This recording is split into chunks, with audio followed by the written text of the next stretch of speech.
Good evening and welcome to another episode of Stroke Rounds.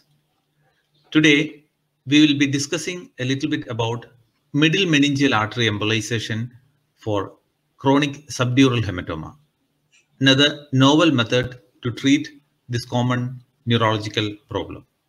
Dr. Jidin Anthony will be presenting the details of middle meningeal artery embolization.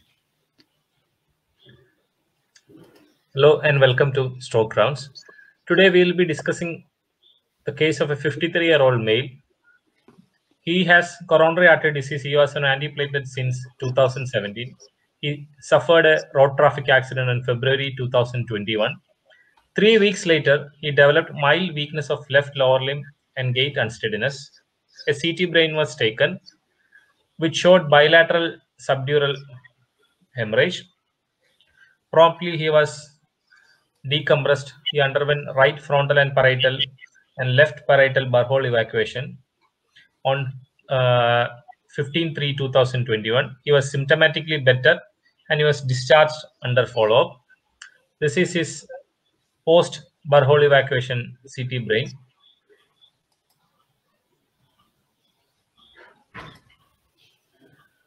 He presented with recurrence of symptoms 1 month later. A repeat CT scan was taken. This repeat CT scan showed recurrence of SDH and acute on chronic SDH. So the scenario is he has recurrence of SDH, and now what to do? Again, go for Barhol evacuation, or can we try a new method? MMA embolization has come up in a big way in recent times. Middle meningeal artery is the main blood supply of the dura. If we obliterate the middle meningeal artery, we can halt the neovascularization, allowing the collection to be resorbed without recurrence. So this is the angiogram showing middle meningeal artery embolization. This is a right middle meningeal artery posterior division angiogram. This is the MMA posterior division post embolization. You can see this was embolized with PVA particles. You can see the stasis of contrast and the path which is embolized. This is the anterior division angio on the right side. And this is post embolization showing the contrast stasis. He had bilateral subdural hematoma. So he underwent bilateral MMA embolization. This is a left middle meningeal artery angiogram, AP and lateral view showing the anterior and posterior divisions. This is the post-embolization picture of posterior division. You can see the contrast stasis. Then the anterior division was selectively embolized using PVA particles.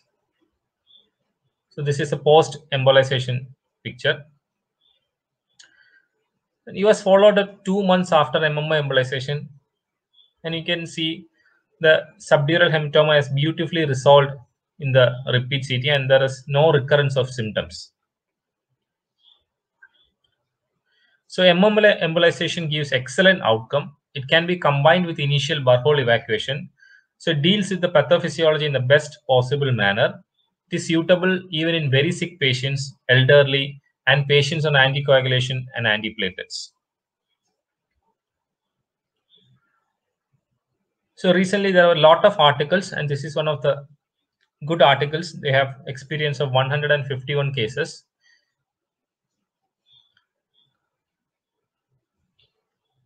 Thank you.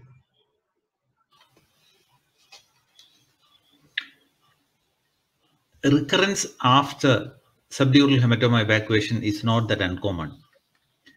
Many series have shown that 10 to 30%, up to 30% of subdural hematomas can recur. So the options when subdural hematoma recur are twofold. One is to go for a repeat surgery, either a repeat Barhol evacuation, or go for a hemicraniectomy and devascularization of the dura. But middle meningeal artery, which is the sole supply for the meninges, if that can be devascularized, embolized, This has come up in a big way as a novel approach, novel option for the management of these patients. In US, it has become quite common practice in patients who have recurrence of hematoma, who are on anticoagulation, who are on antiplatelet medication. Then even in small subdural hematomas where there is not much of mass effect, this can be considered as a first-line approach. That means a salt treatment without a need for an evacuation. And in patients who are having other comorbidities, like patients who are aged, who have multiple other issues, who cannot undergo a major a surgical procedure. And now many and more patients prefer to undergo minimally invasive procedures. MMA embolization is done under local anesthesia. It can be done as a one-day procedure. Just admit the patient. That day itself, the procedure can be done and can be discharged the next day. Bilateral embolization can be done. So that is another advantage. There are many patients now who have bilateral subdural hematomas. So if it has to be surgical, it has to be evacuated on both sides. The advantage is in the same sitting, the middle meningeal artery on both sides can be embolized. And another significant advantage is many patients, even with mass effect, when they are admitted, they are already on antiplatelet medications or they are on anticoagulation. So the surgeon has to wait for 1 or 2 more days for the anticoagulation and antiplatelet effect to wane off, and then only can do surgery. So this holds quite a lot of promise in the management of patients with subdural hematoma. Technically, it's a very easy and a simple procedure. Right femoral puncture, cannulate the external carotid artery, the middle meningeal artery, identify the both branches, and embolization has to be done distal to the branches if it all is there to the ophthalmic, to the eye, to prevent any embolization into the optic into the eye. So this is technically very easy and simple, and usually done with PVA particles. So it is cheap, also not very expensive. The other options are used to use liquid embolic agents, and probably can use a single coil also to occlude the MMA completely. So thank you. Please share your comments, thoughts, opinions, and if you have any doubts, please do let us know. Thank you.